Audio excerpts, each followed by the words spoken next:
Let me tell you something powerful today. There comes a moment in every person's life where you've done all you can do. You've pushed, you've planned, you've fought, you've worried, and you've cried. And in that moment, you have two choices. Keep fighting in your own strength or give it to God, because the truth is, worry is just your soul's way of trying to control what only God can handle. You can't carry the weight of the world on your shoulders. You weren't built for that. You were built to trust. You were built to believe. You were built to let go and let God. See, when you try to control everything, the outcome, the timing, the people, the future, you're operating from fear, not faith. And fear says, what if it doesn't work out? But faith says, even if I don't see how, I know who's in control. That shift, that's where your peace begins. You want to stop worrying. Then stop replaying every problem in your mind as if it's your job to solve it all. You are not the author of your story. God is. And he knows the ending from the beginning. What feels like a delay to you is often divine preparation. What feels like rejection is often redirection. What feels like chaos is often construction. God is building something inside you. Patience, strength, resilience, trust, and you don't grow those things when life is perfect. You grow them when life is hard, and you choose to trust anyway. When you say, I give it to God, you're not quitting. You're not surrendering in weakness. You're surrendering in wisdom, because you finally realize that his plan is better than yours. You realize that his timing is precise, his ways are higher, and his love never fails. So yes, pray. Yes, work hard. Yes, show up. But stop carrying what was never meant to be yours to carry. Stop trying to open doors that only God can open. Stop begging for answers when silence might be his protection. Sometimes God closes a door not because he's punishing you, but because he's preparing something greater. Sometimes he removes people because he's about to promote you. Sometimes he lets you walk through storms not to drown you, but to teach you that you can walk on water when your eyes stay fixed on him. You've been through seasons where nothing made sense, haven't you? Times when you thought, why me? Why now? And yet, you're still here. You survived what was meant to break you. That's not luck. That's not coincidence. That's grace. God's hand has been on you the entire time, even when you couldn't feel it. So right now, I want you to do something symbolic. Think about that thing that's been keeping you up at night, the fear, the pain, the disappointment, the uncertainty. Picture it in your hands. Now imagine placing it in his. Let it go, breathe. Because the moment you release it, you make space for peace to return. Faith doesn't mean you'll always understand what God is doing. Faith means you trust him even when you don't. It means you keep walking when the road is dark. It means you keep believing when the outcome looks impossible. It means you say, God, I don't get it, but I'm giving it to you anyway. And when you do, watch what happens. The moment you stop fighting God for control, he starts fighting your battles for you. He begins to align things you never could. He begins to restore what you thought was lost. He begins to turn the things that hurt you into the things that shape you. You can't have peace and control at the same time. You must choose. Choose peace. Choose trust. Choose to give it to God. Because the same God who created the mountains, who holds the oceans in his hands, who commands the stars, he's holding your life too. And he hasn't forgotten you. So stop worrying. Stop doubting. Stop running from what's out of your hands. There is power in surrender. There is strength in letting go. There is victory in trust. Whatever it is, the job, the relationship, the fear, the outcome, give it to God. Let him work. Because when you do, you'll discover something miraculous. That peace isn't found in control. It's found in trust. And that's when your real freedom begins. Letting go is not weakness. It's wisdom and faith in God's higher plan. Most people are taught that holding on is strength, that to keep pushing, to keep forcing, to keep controlling means you're winning. But the truth is, sometimes the greatest strength you'll ever show is the ability to release what's not meant to stay. Letting go doesn't mean giving up. It means giving in to something greater than yourself. It means you trust that there is a purpose behind the pain, a reason behind the waiting, and a divine plan unfolding that is far better than what you could have orchestrated on your own. Letting go takes courage because it requires you to believe in something you cannot see, to trust in timing you cannot control, and to surrender outcomes you cannot predict. There's a part of you that fights it, that says, if I just try harder, I can fix it. If I just hold on longer, it'll change. But there's wisdom in recognizing when a season has ended, when a door has closed, when a person has served their purpose in your story. The hardest thing for the human heart is to release what it once prayed for. But that's where faith comes in. Faith says, even if this isn't what I expected, I trust that God's plan is still good. Faith says, I don't need to understand everything right now. I just need to stay aligned with his purpose. Faith says, letting go doesn't mean I lose. It means I'm making space for something greater. When you hold on to what's not meant for you, you block what is. Imagine clinging to an old branch while the next one, the one meant to take you higher, is right in front of you, but your hands are too full to grab it. That's what we do when we refuse to let go of the past, of pain, of plans that didn't go our way. You can't receive what's next if you're still holding tight to what's behind. God is not trying to take something from you to punish you. He's trying to prepare you for something better.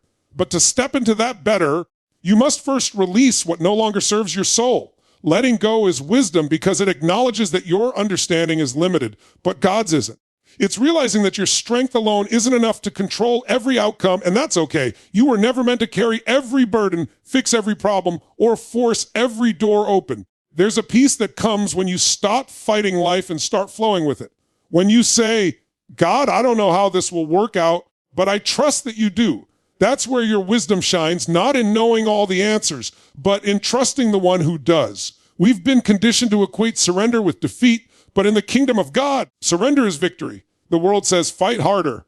But God says, be still and know that I am God. The world says, control everything. But faith says, release it and watch miracles happen. It takes wisdom to discern when to act and when to let go. It takes faith to trust that God's silence doesn't mean absence. It takes strength to say, I don't need to understand this right now. I'll still believe. That's not weakness. That's power in its purest form. Every time you let go of something that no longer serves your growth, you rise higher. Every time you release bitterness, you make room for peace. Every time you forgive, you reclaim your power. Every time you surrender your plan for His, you step closer to your purpose. Letting go is not a one-time act. It's a daily practice. You let go of worry in the morning, fear in the afternoon, and doubt before you sleep. You let go of the need to know how everything will unfold and trust that the one who created you has already written a better ending. Wisdom teaches you that everything has a season. Some relationships are meant to last a lifetime, and others are meant to teach a lesson. Some opportunities are stepping stones, not destinations. Some doors close not because you failed, but because God is redirecting you towards something that aligns better with your calling. When you understand that, you stop taking closed doors personally and start seeing them as protection. You stop questioning God's plan and start trusting His process. Faith is not about having control. It's about releasing it. It's about walking through uncertainty with peace in your heart because you know that no matter what happens, God is still in control. When you let go, you're not saying you don't care. You're saying, God, I trust you more than I trust my fear. You're saying, I believe your plan is greater than my expectations. You're saying, I release this because I know you're working behind the scenes. There's incredible wisdom in knowing when to stop trying to force what's not flowing. Life has a rhythm, and when you move with that rhythm, you find peace. But when you fight against it, you find pain. The moment you let go, you free yourself from the illusion that you're in control of everything. You begin to see that sometimes the things that fall apart are the very things that lead you to what's meant to be. Sometimes the things you lose are not losses. They're blessings in disguise. Letting go allows you to heal. It allows you to breathe again. It allows God to take the driver's seat and steer you toward where you're truly meant to go. The weight you've been carrying of expectations, of regret, of fear was never yours to bear alone. You've been trying to do divine work with human strength. The moment you realize that, you begin to live differently. You begin to walk lighter. You begin to trust deeper. Faith and wisdom are the twin forces that help you release control. Wisdom tells you when to act and when to rest. Faith tells you that even when you can't see the road ahead, you're still being led. When you let go, you're not walking away from your dreams. You're aligning them with divine timing. You're saying, God, I've done my part. Now I trust you to do yours. And in that surrender, something powerful happens. Your spirit quiets down. Your mind finds peace. Your heart opens to new possibilities. You stop chasing and start attracting. You stop fearing and start believing. You stop asking why and start saying thank you. You begin to understand that everything that left was never meant to destroy you. It was meant to direct you. Everything that didn't work out was making space for something better to come. Letting go is not weakness. It's one of the highest forms of spiritual maturity. It's the wisdom to know that your power is not in control. It's in trust. It's the understanding that God's plan may not always align with your timeline, but it's always perfect. It's the deep faith that says, even if I don't understand it today, I'll thank you for it tomorrow. It's realizing that every ending is just the beginning of something divinely designed for you. It's the peace that comes when you finally say, I release it all to you. Worry is wasted energy. Trust shifts you from fear to peace. Every moment you spend worrying is a moment you're giving away to something that doesn't serve you. Worry is the mind's way of trying to control what it can't predict, but it never solves the problem, it only magnifies it. When you worry, you rehearse disaster in your mind. You play out every worst-case scenario as if it's real. You drain your strength before anything has even happened. And the truth is, most of what you worry about never even comes to pass. Worry keeps you trapped in the illusion of control, while trust sets you free. When you shift from fear to faith, from anxiety to assurance, from panic to peace, you begin to experience life the way God designed it. To live not in constant tension, but in quiet confidence that everything will work out for your good. Fear whispers that you have to handle it all. It tells you that if you don't control every outcome, something bad will happen. It convinces you that peace is only possible when everything goes your way. But that's not peace, that's conditional happiness. True peace is trusting God even when you don't understand what He's doing. It's the calm in your spirit that says, I may not know what tomorrow brings, but I know who holds tomorrow. That kind of trust doesn't come from logic, it comes from surrender. It's when you realize that faith and fear can't coexist in the same heart. One must leave for the other to thrive. You can feel it when worry has taken root in your mind. It tightens your chest. It speeds your thoughts. It weighs down your spirit. You replay conversations, second-guess decisions, and anticipate problems that haven't even happened yet. Worry disguises itself as preparation, but it's really just fear wearing a mask. It's your mind trying to protect you, but instead, it imprisons you. The antidote to that prison is trust. Trust doesn't mean pretending everything is fine. It means believing that even when it's not, you'll still be okay. It's that deep inner knowing that life is happening for you, not to you, and that God's hand is working behind every unseen detail. Trust is a muscle. The more you use it, the stronger it gets. But most people don't train it because they never release control long enough to let God show what He can do. They live in constant tension, trying to manage outcomes that were never theirs to manage. And the irony is, the more they try to control, the more out of control life feels. The moment you choose trust, everything begins to shift. You stop reacting and start responding. You stop panicking and start praying. You stop striving and start surrendering. You begin to live in a rhythm of grace instead of a cycle of stress. You can't worry your way into peace. Peace isn't the absence of problems. It's the presence of trust. It's knowing that even in the middle of the storm, you're not alone in the boat. It's realizing that the God who calms the wind and waves is the same God watching over your life. When you lean into that truth, worry begins to lose its power. It no longer controls your emotions or dictates your choices.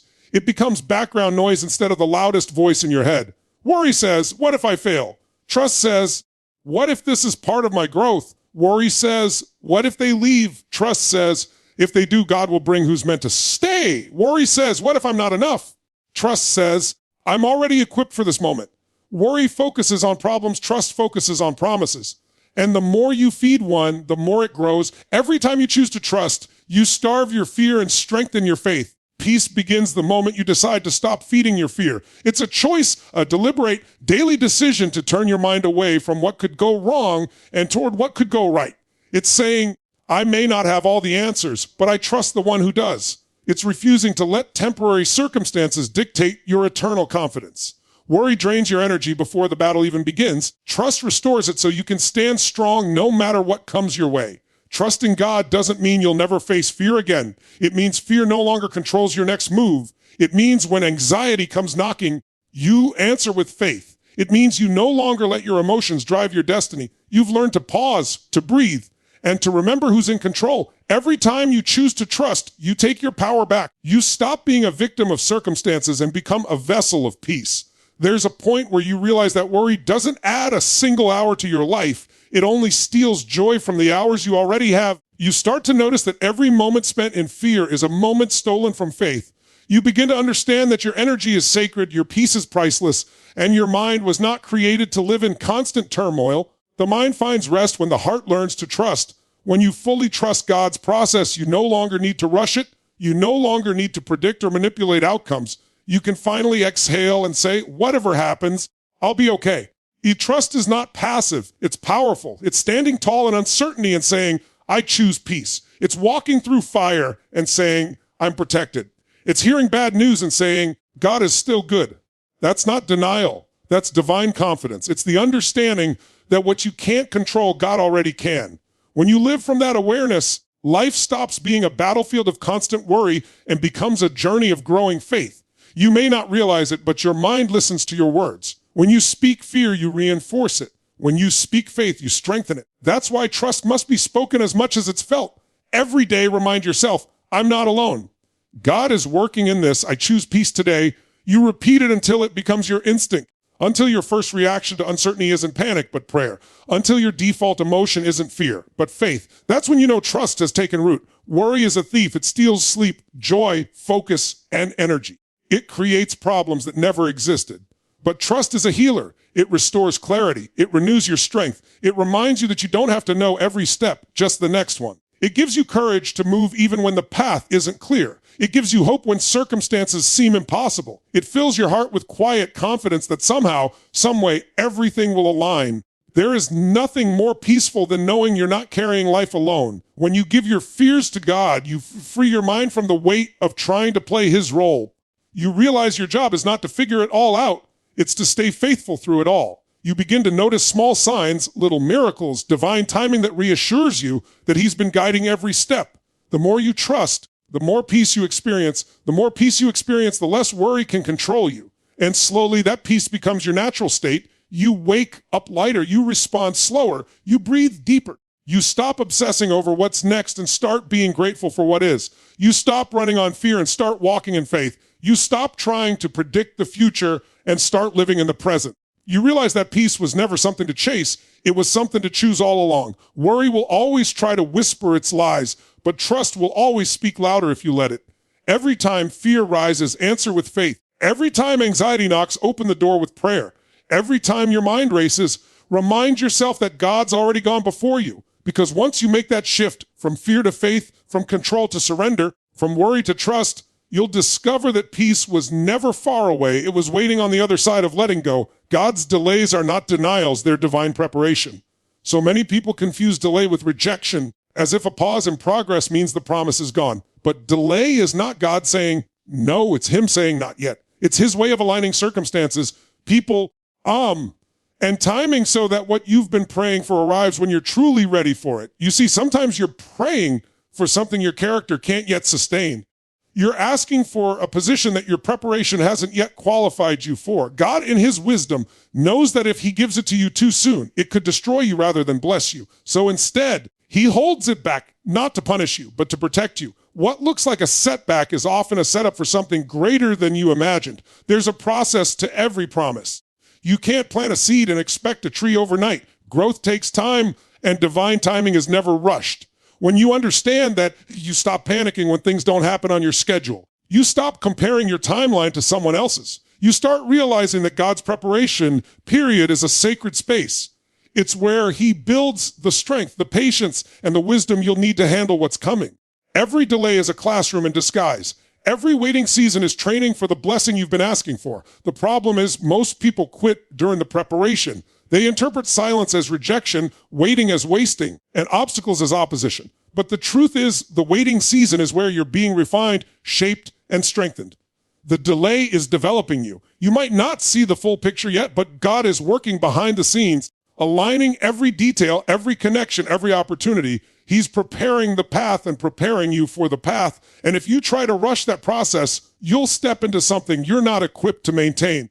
God doesn't want you to just reach your blessing. He wants you to remain there. Think of every person who tried to rush destiny. They ended up frustrated, burned out, or broken because they wanted the fruit without the roots. But a wise person learns to trust the delay. A wise person understands that God's silence is not absence, it's strategy. He's not ignoring you. He's organizing your breakthrough. He's not holding you back. He's holding things together for your good. Every prayer you've prayed, every tear you've cried, every act of faith you've taken, none of it has been forgotten.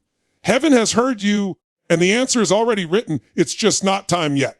You have to learn to find peace in the pause. There's a rhythm in God's timing. He's never early, and He's never late. When the moment is right, everything will come together effortlessly. But before that moment, you'll be tested. You'll question yourself. You'll doubt. You'll feel like giving up. That's the refining part. That's where faith matures.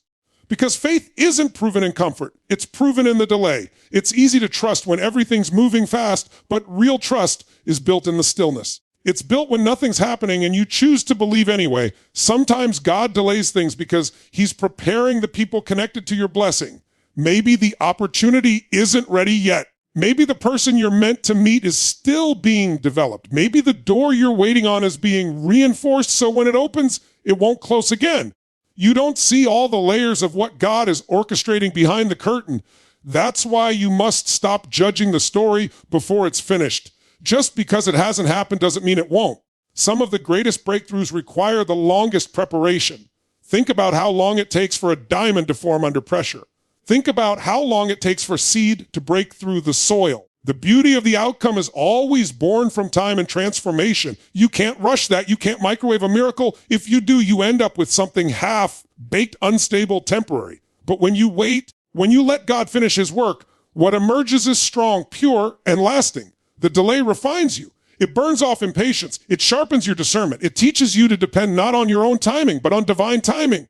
Every waiting season has a purpose. Sometimes it's teaching you how to trust without proof. Sometimes it's teaching you how to rest when you can't see results. Sometimes it's teaching you that you don't need control to have confidence. The delay forces you to slow down, to look inward, to deal with what's unfinished within you. Because God doesn't just prepare blessings for you, he prepares you for blessings.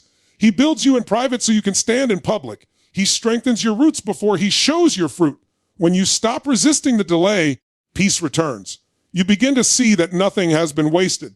Every detour, every disappointment, every pause, it's all connected. It's all preparation for a purpose you can't see yet. That job that didn't work out taught you resilience. That relationship that ended taught you self-worth. That door that closed redirected you to something better. When you look back later, you'll realize the delay wasn't a denial. It was divine protection keeping you aligned with what's truly yours. Sometimes God delays not because you're unready, but because he wants you to depend on him completely. If he gave you everything instantly, you'd forget the source and worship the success. The delay reminds you who's in charge. It humbles you, keeps you grounded, and keeps your heart in the right posture. You begin to realize that the goal isn't just to arrive, it's to grow. The process is not punishment, it's preparation. It's teaching you patience, gratitude, and faith at a level you'll need once you reach the next stage. You can't rush divine order. Everything God does is intentional, and when he delays something, it's because he's perfecting something. The waiting season is not empty, it's active. While you're waiting, he's working. While you're praying, he's positioning. While you're hoping, he's healing parts of your life you didn't even know were broken. You may not see it, but things are moving. The universe is rearranging itself to deliver what's meant for you at the perfect time. There's a hidden gift in delay. It teaches you gratitude before arrival. When you finally receive what you've been waiting for, you'll appreciate it on a deeper level because you know what it took to get there. You'll handle it with humility because you've learned through the waiting that blessings are not earned, they're entrusted. And because you were faithful in the delay, you'll be trusted with more in the destiny. God's timing is not linear, it's layered. What feels like a detour to you might be the most direct route to your purpose. What feels like stagnation might be divine incubation. What looks like nothing's happening might actually be everything's aligning. You must train your heart to trust that unseen timing. Because when the time comes, everything will unfold so perfectly, you'll understand why it couldn't have happened any sooner. The waiting season is where your future self is being born. It's the gap between what you believe and what you see. And in that gap, God is strengthening your foundation. Every unanswered prayer, every delay, every test, it's sculpting you into the person who can carry the weight of the blessing you've been praying for. Without the delay, you'd have the gift but not the growth. With it, you gain both. So when you find yourself in a season where doors seem locked, where prayers seem unanswered, where progress feels slow, remind yourself that God is not denying you. He's preparing you. He's aligning every thread of your story so that when the moment arrives, everything fits with divine precision. The wait is not wasted. The delay is not denial. It's divine timing working for your ultimate good. Surrender allows God to fight battles you can't win alone. There comes a time when human effort reaches its limit, when your strength runs dry, when your strategies, your plans, and your persistence hit a wall. It's in that moment that surrender becomes your greatest weapon. Surrender is not about giving up. It's about giving over. It's the conscious decision to stop fighting in your own power and let God take over the battle that was never yours to begin with. You see, we spend so much of our lives trying to fix everything ourselves. We analyze, overthink, stress, and struggle, thinking if we just do a little more, try a little harder, we can force things to change. But some battles are spiritual, not physical. Some obstacles aren't meant to be pushed, they're meant to be prayed through. And when you realize that, you begin to understand the power of surrender. Surrender is the moment when you finally say, God, I can't do this without you. It's not defeat, it's divine alignment. Because the moment you let go of control, you make room for God's control. You step aside and allow him to step in. And when he steps in, everything changes. He can see what you can't. He knows what you don't. He fights with a strength you could never summon on your own. What you see as a wall, he sees as a doorway. What you see as an end, he sees as a beginning. Surrender invites divine intervention into human limitation. It opens the door for miracles, breakthroughs, and victories that human effort alone could never produce. We're taught from a young age to fight, to push, to never back down. But there's a different kind of strength in knowing when to let go. It takes wisdom to recognize that not every battle requires your sword. Some require your stillness. There's a verse that says, "Be still and know that I am God." That stillness isn't inactivity, it's confidence. It's a calm assurance that the one who created the universe is handling what you can't. When you surrender, you're not saying, I quit. You're saying, I trust. You're saying, God, I'm done trying to do this my way. I'm handing this over to you because I know you can do more in a moment than I can in a lifetime. When you fight alone, you exhaust yourself. You get caught in cycles of worry, fear, and frustration. You replay every problem. You carry every burden, and you lose your peace in the process. But when you surrender, that burden lifts. The weight you've been dragging begins to dissolve. You start to breathe again. You stop striving and start resting. You stop panicking and start believing. Surrender brings freedom because it transfers the responsibility from your shoulders to God's. And when he takes over, he doesn't just fight the battle. He wins it. Look back at every major struggle you've faced in your life. The moments that truly turned around weren't the ones you forced. They were the ones you released. They were the moments you said, God, I'm done trying to control this. You take it. And somehow the pieces began to fall into place.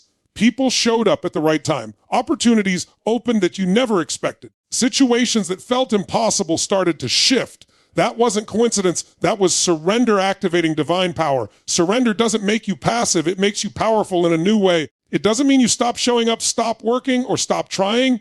It means you shift your focus from controlling outcomes to trusting the process.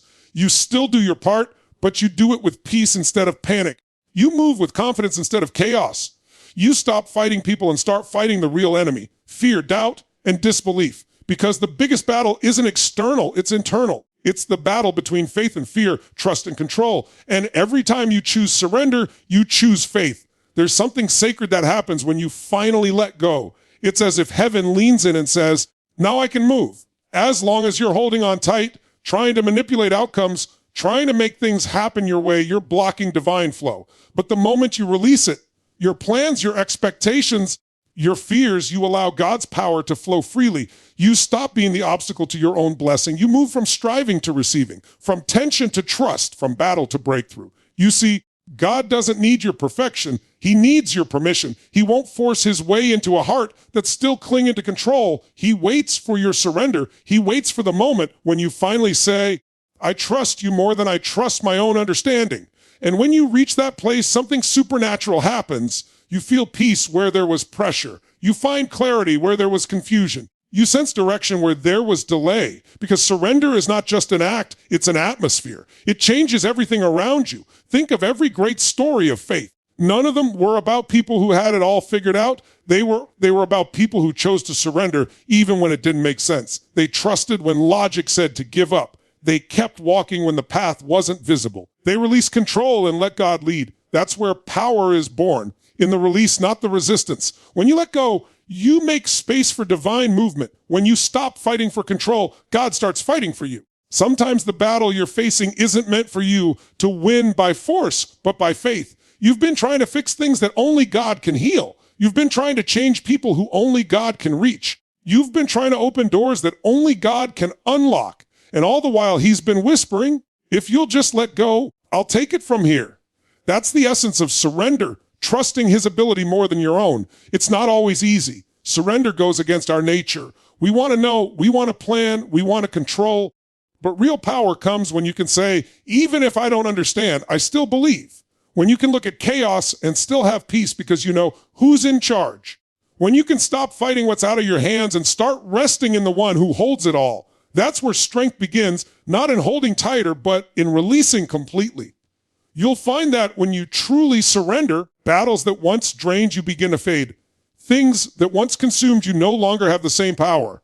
You start to see doors open that no amount of effort could have opened. You witness favor showing up in places you didn't even knock. You begin to walk with a quiet confidence that says, I don't need to control this because I know God's already in it.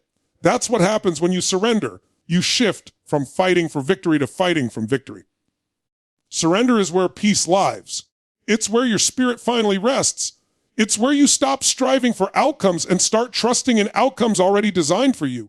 Every battle that once terrified you becomes an opportunity to witness God's faithfulness. Every obstacle becomes a stage for His glory. Every delay becomes a reminder that you never had to fight alone. And when you understand that, you begin to live differently. You begin to move through life with a lighter heart and a stronger faith. You begin to let God fight the battles that were never meant for your hands. Faith is not believing when everything makes sense. It's believing when nothing does. Faith is that unseen force that holds you up when logic is given up, when the evidence is gone, when every voice around you says, it's over. Faith whispers, it's not over until God says it's over. It's the power that allows you to walk through fire and not be burned, to stand in the storm and not be shaken. Faith is not about sight. It's about trust. It's trusting in a promise you can't yet see, standing on a word that hasn't yet manifested, and knowing deep down that God's silence is not His absence. Faith begins where understanding ends. It takes courage to believe when there's no visible reason to. It takes strength to keep walking when the path ahead is hidden. But that's what separates the fearful from the faithful. The decision to trust God even in the dark. Faith doesn't remove the storm, but it anchors you through it. It doesn't promise a life without pain, but it guarantees that pain won't have the final word. When everything around you feels unstable, faith becomes your foundation. It's that inner knowing that no matter what's shaking around you, what's within you is unshakable. You see, faith isn't built in comfort. It's forged in conflict. It's when life breaks you that faith begins to shape you. It's when you're down to nothing that faith rises and says, God is up to something. Because faith doesn't look at circumstances. Faith looks at the creator of circumstances. It doesn't see lack, it sees provision. It doesn't see defeat, it sees destiny. And when you choose to walk by faith, you begin to see life differently. You stop reacting to problems and start responding to promises.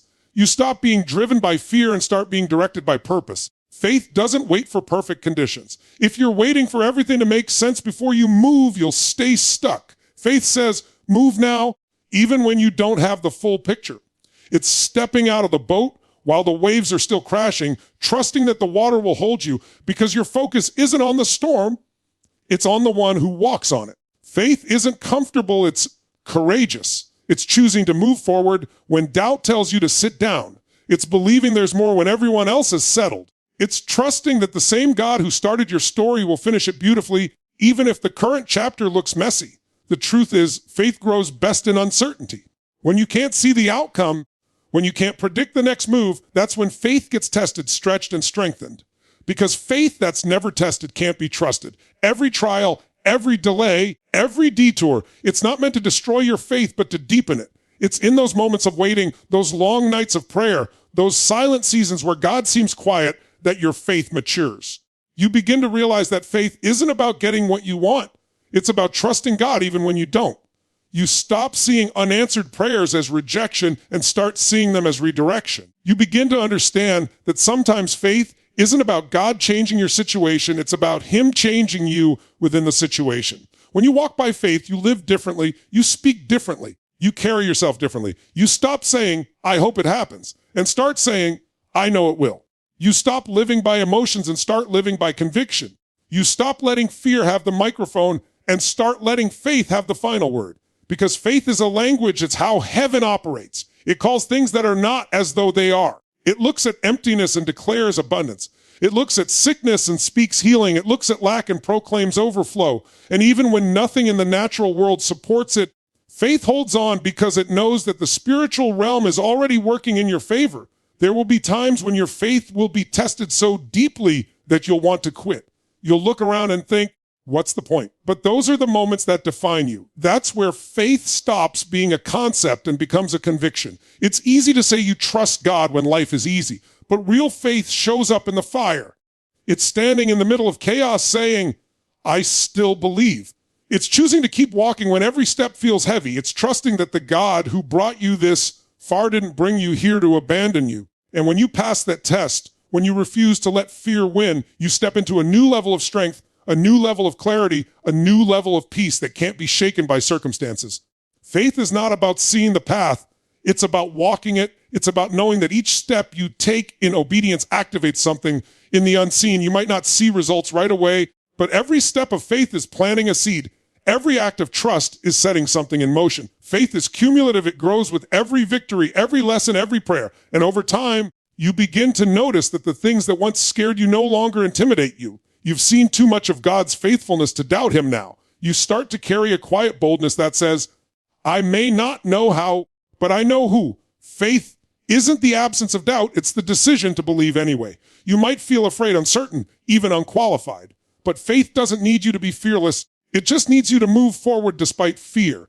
Every time you choose faith over fear, you expand your capacity for miracles. You give God something to work with. Because heaven responds to faith. It's not your perfection that moves God. It's your belief. It's your willingness to trust him even when you can't trace him. That's the power of faith. It doesn't just change what happens around you. It changes what happens within you. Faith will sometimes look foolish. People won't understand why you're still believing, still hoping, still standing. But faith doesn't need validation. It just needs vision. It sees beyond what is and into what could be. It looks at an empty sky and still prepares for rain. It looks at a locked door and still carries the key. It walks into rooms where logic says there's no way and declares, watch God make one. Faith doesn't follow the crowd. It follows the calling. It's the audacity to believe that God's word is greater than man's opinion, that his promises are still alive even when time has passed. When you walk by faith, you stop measuring progress by what you see and start measuring it by what you know in your spirit. You stop asking, when will it happen? And start saying, it's already in motion. You live with expectancy, not anxiety. You wake up every day knowing something good is on the way, even if it hasn't shown up yet. That's the life of faith. It keeps your heart alive, your hope active, your spirit ready. It transforms waiting from frustration into preparation. Because when you live by faith, you understand that God's timing is never late. It's layered. He's preparing you while he's preparing it. And so faith is the key to everything that truly matters. It's what turns delay into development, pain into power, struggle into strength. It's what keeps you moving when everything else tells you to stop. It's the fuel that powers destiny, the light that guides you through darkness, the bridge between where you are and where you're meant to be. Faith doesn't make life easier. It makes you stronger. It doesn't remove the mountains, but it gives you the courage to climb them, to speak to them, and to watch them move. Because once you've walked by faith and seen what God can do, you'll never want to walk by sight again.